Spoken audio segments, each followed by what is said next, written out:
Welcome to the World United. Welcome to the World United. So Ravi, Gregory Etherton, aka lucrklover, vibrations, vibrations, vibrations.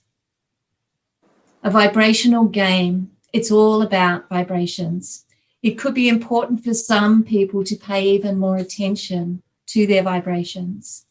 Besides the obvious, the thoughts they have and entertain, the words they speak into being, and the verbs they put into action. Get a great head start on this by reading the amazing book called Protonic Speaking. Breathe beautifully. Ravi. Dear Ravi, the stage is yours. Thank you, Michelle. It's a pleasure. It's an honor, and it's a wonderful little tour that we're on. This little journey throughout the cosmos, and it's spectacular to be invited to something like this. So thank you again. And I'm very, very incarnated in this life. While I know with every fiber of my being that things have happened and things go on outside of my body, I can never know how far they go in time, space, dimension, strata, platform, plateau, whatever we want to think of this reality is. The way I look at it, starting from my most simplest and basic form, is that I love this idea or theory or possibility that we chose our parents. So when I go from the idea that I chose my parents, that did give me a huge kind of indicator or head start into what it was I was getting myself involved in. So someone that incarnated or took a body, or however we wanted to say it, came into this plane of existence. In Aboriginal Australia, for example, it was pretty obvious what they were getting themselves into. And so the fact that I came in basically through California, I was coming in through a very specific set of circumstances, if we will. Now, the beauty part of it is, just for the fun, because I think that we need a little bit of mix in life. I think we need something to juggle. I think we need the invariables. I really do love the idea of variety. And of course, surprises, and that we have things that come up, and we have all sorts of these little games, if we will, these little scenes that go on in front of the scenes, behind the scenes, above the scenes, beside the scenes. So the way I look at it is, on this plane of existence, it's almost as if, I'm not saying that this is what it is, I'm saying it's almost as if we come into this playing field as a slave somehow. Somehow we are indentured. Somehow we came in and we are tied to several things. Of course, we are tied to our beautiful and amazing, our gorgeous and generous planet Gaia. So that's for me, that's the basis of all things. I don't know what's beyond, but I can see the trees to the side of me. I can see the sea in front of me, and I can see myself in a screen. I could see two bodies on this screen right now. I see Michelle, and myself, and I'm very grateful for whatever really is, even though I don't always know what really is.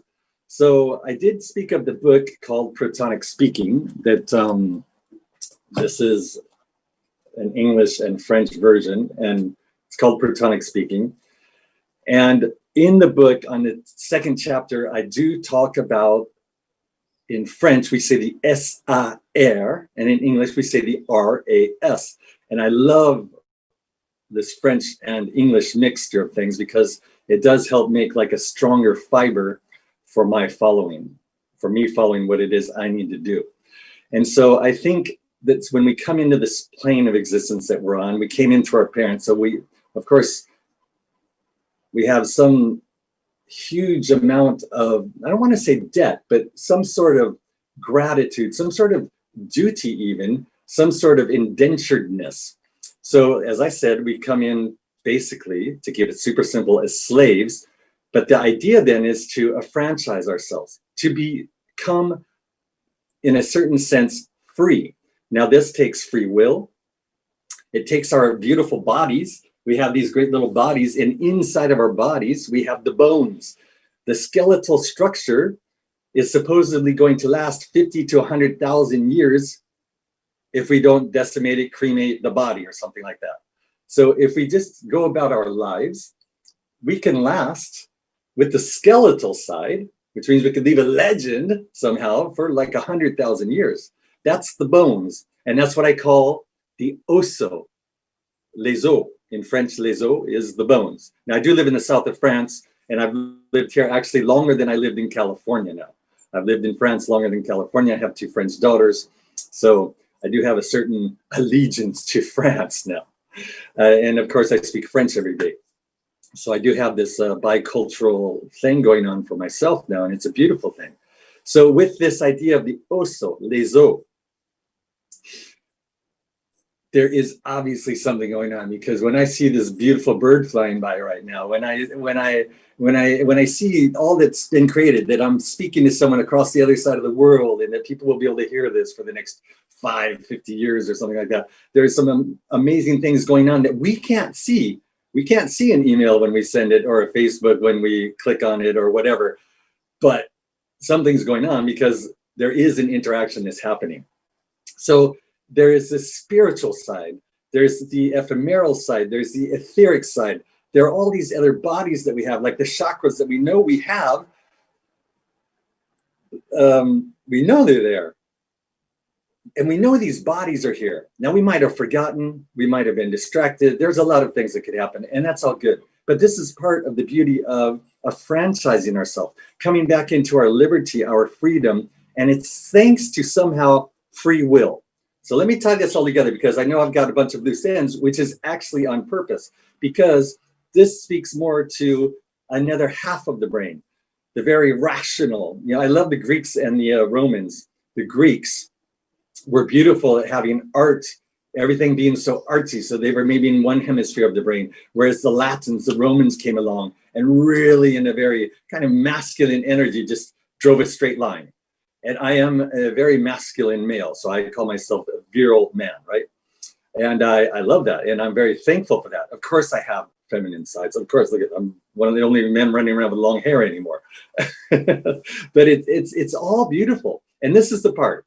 So this osso, right? This 100,000 year solid stuff is, there's actually bone marrow inside of it. So that's actually another part of our body. Then there's the muscular structure. Then there's the largest organ on the entire body, which is the skin, the epiderm.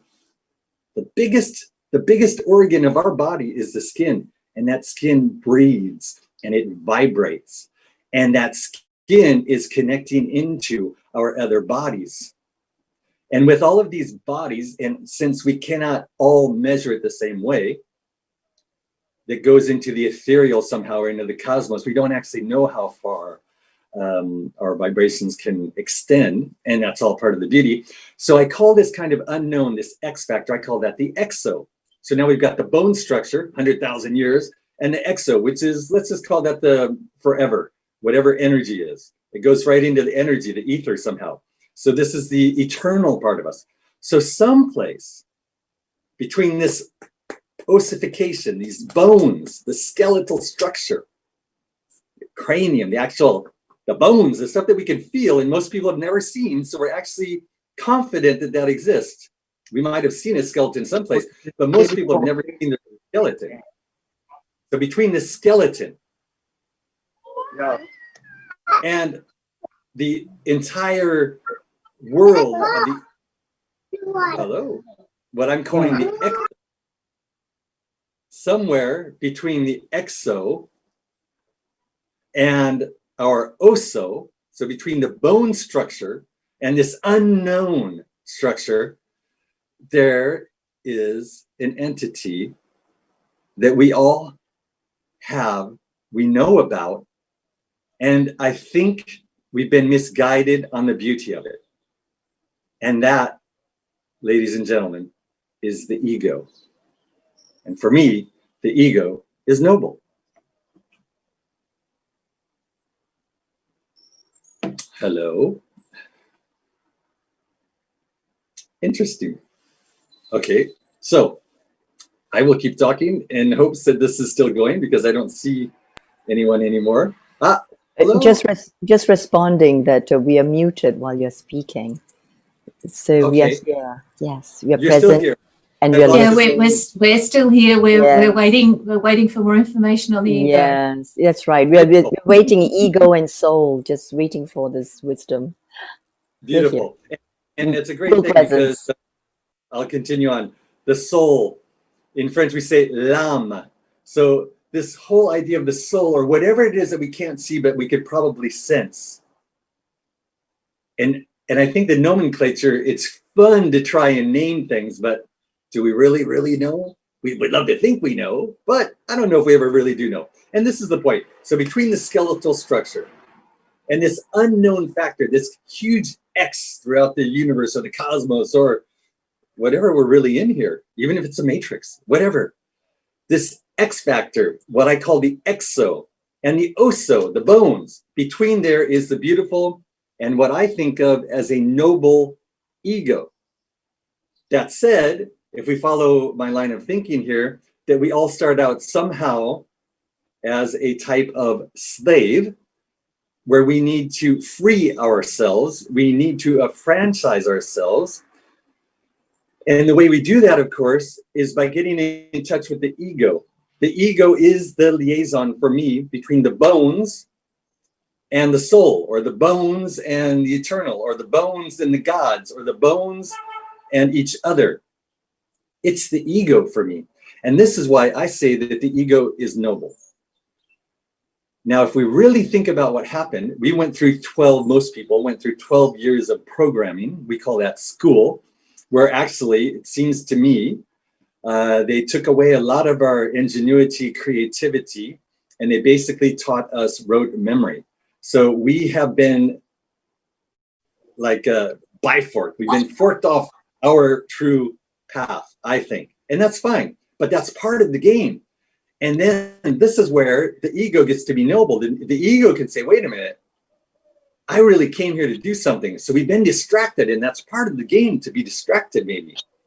So if we come back to this idea of the ego being noble, and that every single person that comes into our energy orbit also has a noble ego, but that noble ego has probably been spat on, shat on, and just actually cut. Like I use the symbol of an olive tree.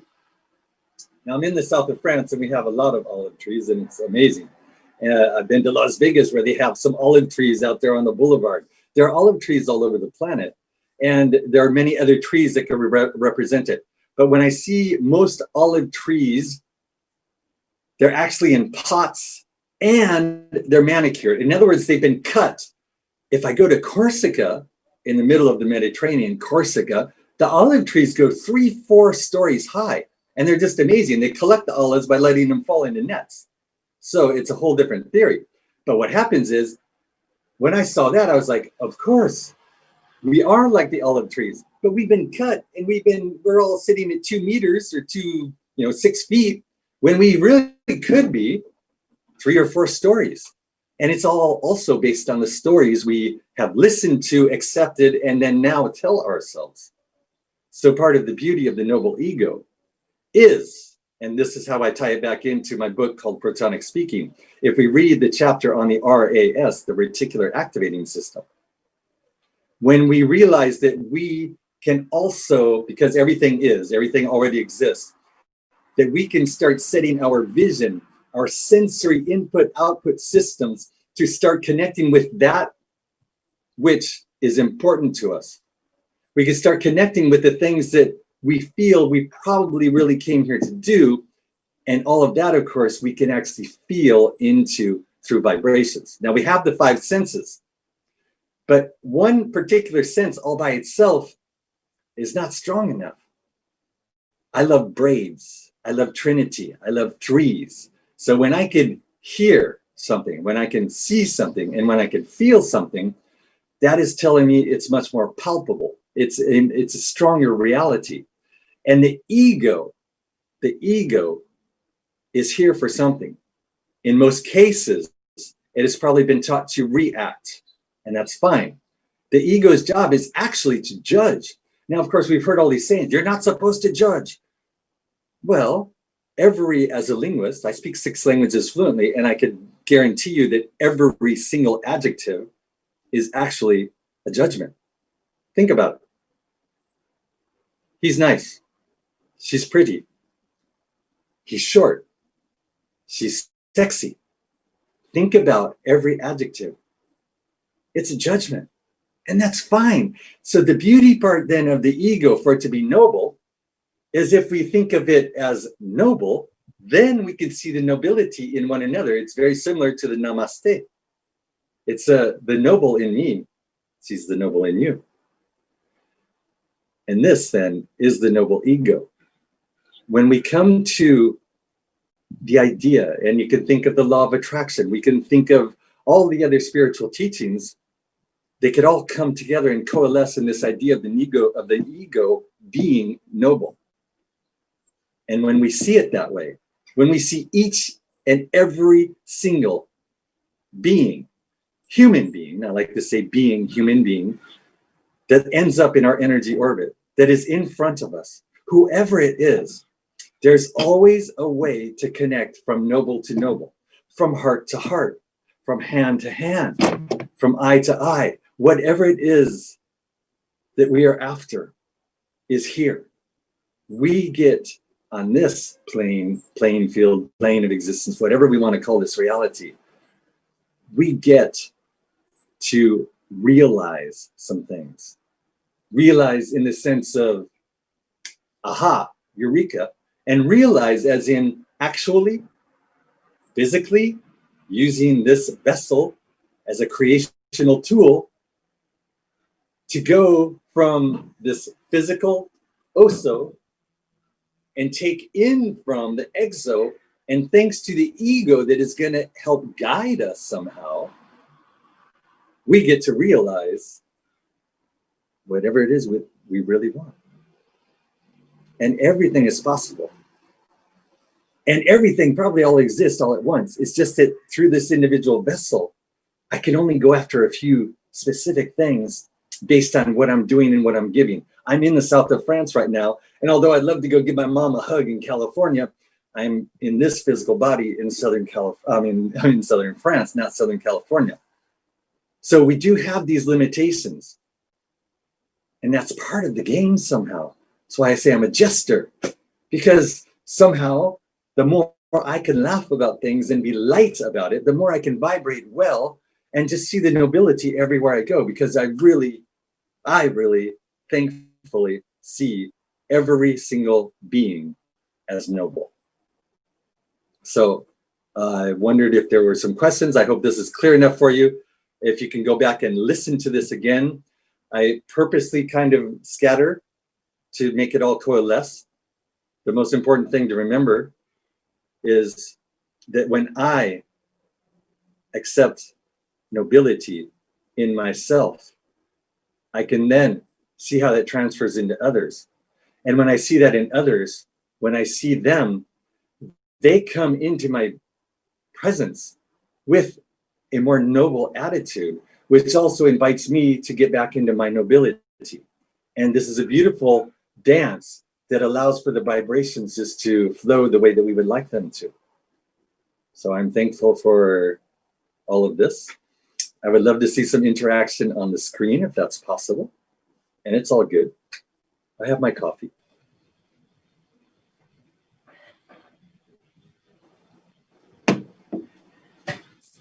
Ravi, thank you so very much. Thank you. I will be going back and listening to this again. I was captivated by your talk, your spin on the noble ego, and of course those beautiful long lovely locks of yours. Oh, well, thank you. The ego likes that stuff, right? We like to connect in ways that we can, and it's all fun, it's all good. Thank you. It is. It's all very good. We will have some more interaction as we go further into the panel discussions. So I'd like to thank you. Thank you very much for your wonderful presentation. I'm Thank very you. happy that I was chosen to participate in this, and I would love to do more, of course. And I'm really thankful for the opportunity. And you know, if we can help one another see the beauty and the differences in ourselves and inspire one another, we really could see there's plenty. There's so many. There's so much. This planet just abounds in beauty and love, and everything that we really want is really all here, and it's an amazing playground that we're on, and so I'm so thankful to be here.